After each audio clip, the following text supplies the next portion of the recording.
अब हम स्टार्ट करेंगे एक्सरसाइज 7.1। क्वेश्चन नंबर 1 है, इन अ क्वाड्रिलेटरल ABCD, आपको फिगर गिवन है, ABCD एक फिगर गिवन है क्वाड्रिलेटरल की फॉर्म में। इसमें AC is equal to AD, इसमें साइन भी आपको लगा रखा है, जो जो पार्ट्स इक्वल हैं AC is equal to AD पे साइन लगा रखा है। And AB bisects angle A, AB bisects angle A का मतलब है कि जो एंगल CAD है वो दो इक्वल पार्ट्स में यहाँ पर बट रहा है, यानी कि angle CAB is equal to angle BAD। दोनों पार्ट्स जो है एंगल A के जो दो पार्ट्स हो गए वो दोनों आपस में इक्वल है। ठीक है, show that triangle ABC is congruent to triangle ABD। ठीक है, यहाँ पर आपको दो ट्राइंगल्स लेने हैं, दोनों ट्राइंगल्स का कॉन्ग्रुएंसी प्रूव करने के लिए आपके पास में जो नीडफुल क्राइटेरिया है वो यहाँ पर मौजूद है। सबसे पहली बात है कि आपको जो गिवन है वो क्या है, AC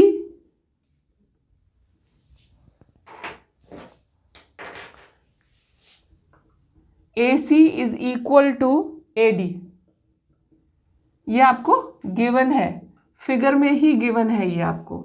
ठीक है, उसके बाद सेकंड पार्ट है angle A bisected by AB से अगर वो एंगल बाइसेक्ट हो रहा है तो that means angle CAB is equal to angle DAB।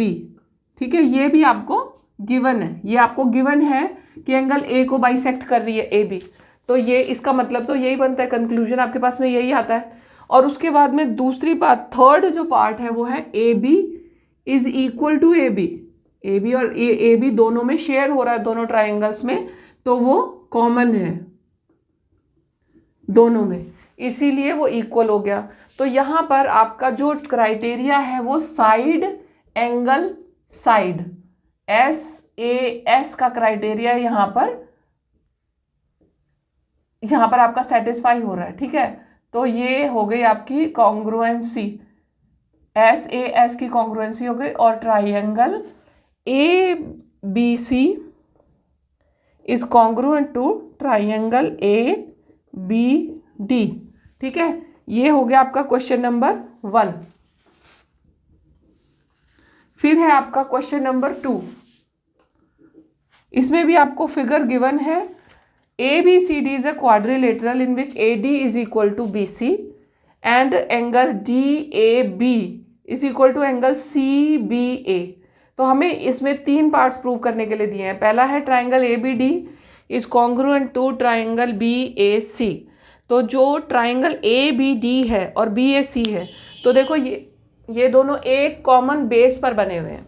ठीक है, तो अगर आपको किसी भी तरह का कंफ्यूजन हो तो आप रफ डायग्राम में इस तरीके से, ये जो आपका ट्राइंगल, जो आपका जो फिगर है उसे देखकर आप दोनों ट्राइंगल्स को सेपरेट कर सकते हो, ताकि आपको कॉन्ग्रुएंट प्रूव करने में इजी रहे। उसको आप जो है ना उसमें कंफ्यूज हो रहे हो अगर, तो इस तरीके से आप अपने उसमें इस तरीके से आप ड्रॉ कर लीजिए।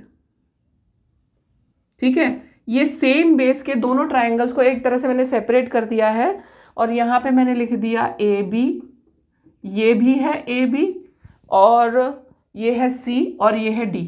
अगर मैं इन्हें ओवरलैप कर दूँ तो वापस वही फिगर बन जाएगा। ठीक है, तो मैंने ये इनको अलग अलग इसलिए किया ताकि मैं इन्हें यूज़ करके प्रूव कर सकूं कि कॉन्ग्रुएंट है या नहीं। अभी इस क्वाड्रिलेटरल ABCD में इन्होंने पहले से गिवन है कि AD is equal to BC है, AD is equal to BC है, AD is equal to BC। तो एक साइड आपके पास में ऑलरेडी इक्वल है, ये गिवन है।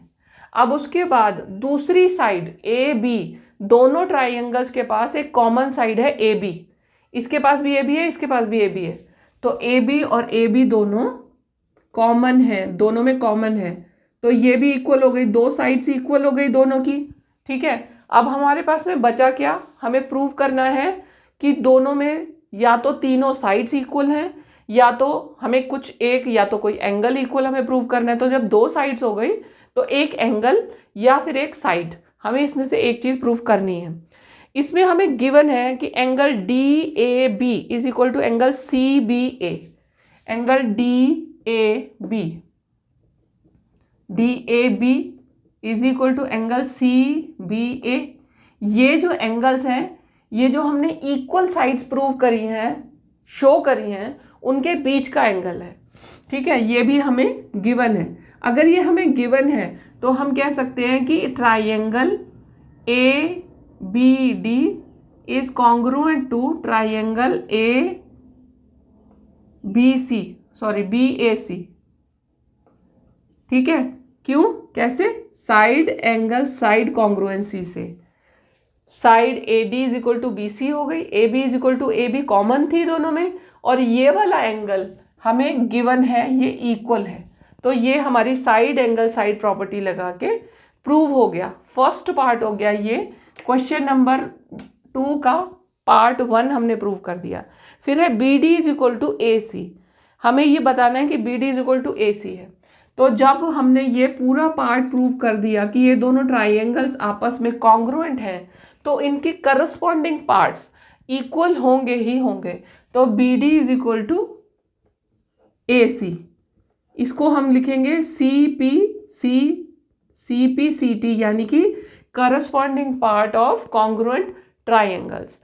हम ऑलरेडी प्रूव कर चुके हैं कि ये कॉन्ग्रुएंट ट्राइंगल्स हैं, तो उनके करस्पॉन्डिंग पार्ट्स इक्वल होंगे, इसीलिए BD is equal to AC हो गया। और थर्ड पार्ट है triangle angle ABD is equal to BAC।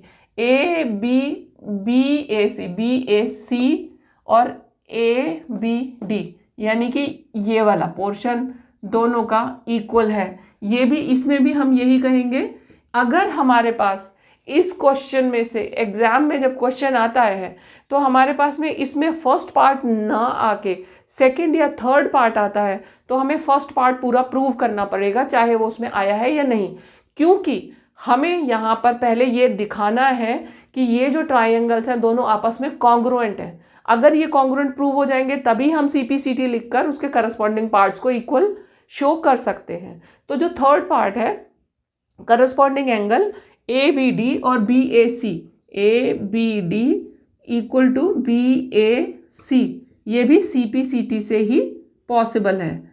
तो इसके लिए हमें ये फर्स्ट पार्ट पहले प्रूव करना होगा, और फिर सेकंड और थर्ड पार्ट हम इजीली प्रूव कर सकते हैं।